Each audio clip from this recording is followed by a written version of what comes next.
Hi friends, good morning. Please look at the next problem in ratio and proportion. See friends, Girilal's salary is 11 by 7 of Hariram's salary and Shekhar's salary is 3 by 4 of Hariram's salary, and our question is what is the ratio of the salaries of Girilal and Shekhar. Friends, say Hariram's salary 1.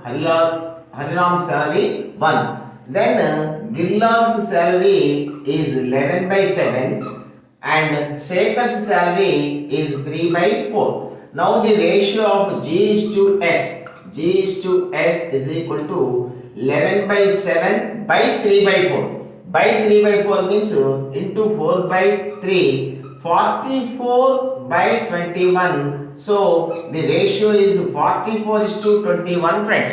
44 is to 21. Thank you. Have a nice day.